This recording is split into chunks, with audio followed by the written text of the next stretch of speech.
ప్రపంచానికి భగవాన్ సాయి సిద్ధాంతాన్ని అందించారు, జ్ఞానాన్ని బోధించారు, సన్మార్గాన్ని చూపించారు. సమాజ సేవ, అసాధారణ శక్తులు, సమస్యకు పరిష్కారం, ఆధ్యాత్మిక భావన, ప్రశాంత జీవనం, ముక్తి మార్గంతో శ్రీ సత్యసాయి కోట్ల మంది జీవితాలను ప్రభావితం చేశారు. 8 ఏళ్ల వయస్సు నుంచే ప్రార్థనలు, పాటలు, భజనలు, కీర్తనలతో దైవ చింతన కలిగి మిగిలిన పిల్లల కంటే బాబా భిన్నంగా ఉండేవారు. 1940 మే 23న అప్పుడు సత్యసాయి వయసు కేవలం 14 ఏళ్ళు. ఆ వయసులోనే సత్యనారాయణరాజుగా తన పూర్వాశ్రాన్ని వదులుకొని సత్యసాయిగా సాక్షాత్కరించారు. ఎందుకు నేను ఈ మాట వాడుతున్నారంటే, ఆయన ఒక పర్పస్ కోసం ఈ భూమి మీదకి వచ్చాడు. అది వచ్చింది కూడా పుట్టపర్తి. ఇక్కడే మీరు చూస్తే ఆయన ఇక్కడ పుట్టారంటే ఎప్పుడు కూడా దేవుళ్ళు అవతారం ఎత్తినప్పుడు ఎక్కడో ఇక్కడ అవతరిస్తారు. అలాంటి సత్యసాయిబాబా గారు ఈ పవిత్రమైన భూమిని ఎంపిక చేసుకున్నారని చెప్పి కూడా నేను మీకు తెలియజేస్తున్నా.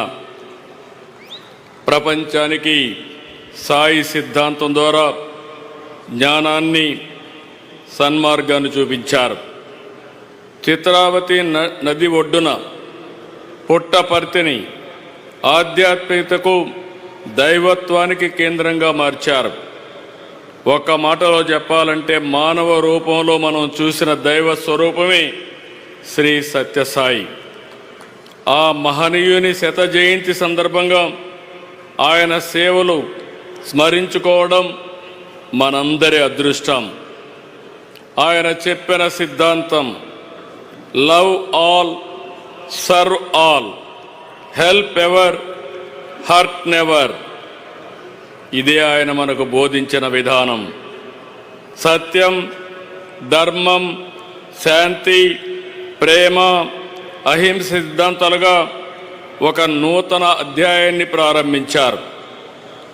1960లో బాబా స్థాపించిన శ్రీ సత్యసాయి సంస్థలతో సేవలకు ఒక రూపం వచ్చింది. శ్రీ సాయి తన మహిమలతో అన్ని మతాలు ఒకటేనని భక్తులకు ప్రత్యక్షంగా నిరూపించారు. There is only one religion, the religion of love. There is only one language, the language of heart. There is only one caste, the caste of humanity. There is only one law, the law of karma. There is only one God, He is omnipresent. అనే ఇదే బాబా భక్తులకు చేసిన ఉపదేశం. ఈశ్వశాంతి, ఈశ్వర సౌభాగ్యం, సకల జనుల సమిక్షేమాన్ని బాబా కోరుకున్నారు. కాబట్టి పుట్టపర్తిలో పుట్టిన భగవాన్ సాయి సిద్ధాంతం విశ్వవ్యాప్తమైంది.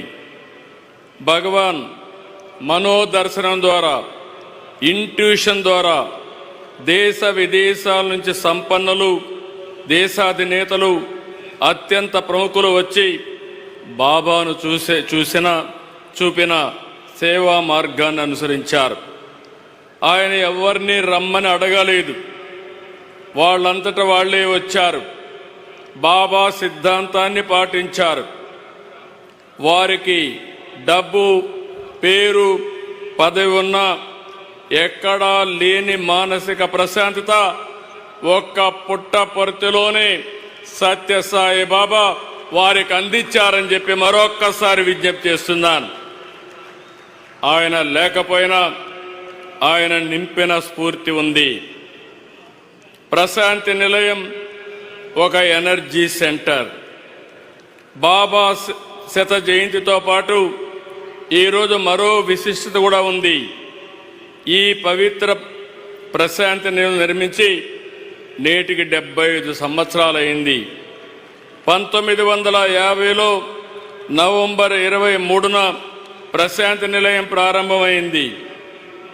ఆ తర్వాత బాబా దర్శనానికి, బాబా ప్రవచనాలకు, ఆధ్యాత్మిక సంబరానికి ప్రశాంతి నిలయం వేదిక అయింది.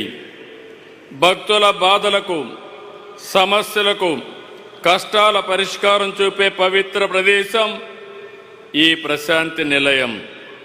బాబా మనోదర్శనం ద్వారా విదేశాల నుంచి సైతం వేలాది భక్తులు తరలివచ్చి సేవలో భాగమయ్యారు. తమ సమయాన్ని, ధనాన్ని సేవకు ఖర్చు పెట్టారు. ఇక్కడే ఉండి తరించారు. మానవ సేవే మాధవ సేవగా భావించే బాబా 1972 ఏర్పాటు చేసిన శ్రీ సత్యసాయి సెంట్రల్ ట్రస్ట్ ద్వారా సేవలు మరింత విస్తరింపజేశారు. విద్య నుంచి వైద్యం వరకు, త్రాగునీటి నుంచి మానసిక సంతృప్తి వరకు అందరికీ దక్కేలా చేశారు. తెలుగు రాష్ట్రాల్లోనే కాదు, దేశ విదేశాల్లో ట్రస్ట్ ద్వారా విస్తృతంగా సేవలు అందించారు. కులం, మతం, ప్రాంతాలకు అతీతంగా నిస్వార్థ సేవకు నిలువెత్తు రూపమయ్యారు. 102 సత్యసాయి పాఠశాలల్లో 60,000 మంది పిల్లలు చదువుతున్నారు. ఉచితంగా విద్య వారికి అందిస్తున్నారు. ట్రస్ట్ హాస్పిటల్ ద్వారా రోజుకు 3,000 మందికి పైగా రోగులకు చికిత్స అందుతుంది. గొప్ప సంకల్పంతో బాబా ప్రజల దాహాలు తీర్చడం కోసం 550 కోట్లు ఖర్చు పెట్టి ఏపీ, తెలంగాణ, తమిళనాడులో 1600 గ్రామాలు, 30 లక్షల మందికి పైగా నీరందించారు. Chennai drinking water modernization scheme కోసం 250 కోట్లు ఖర్చు పెట్టారు. సత్యసాయి ట్రస్ట్ ఈరోజు మనం చూస్తే 140 దేశాల్లో 2000 కేంద్రాల్లో విస్తరించింది.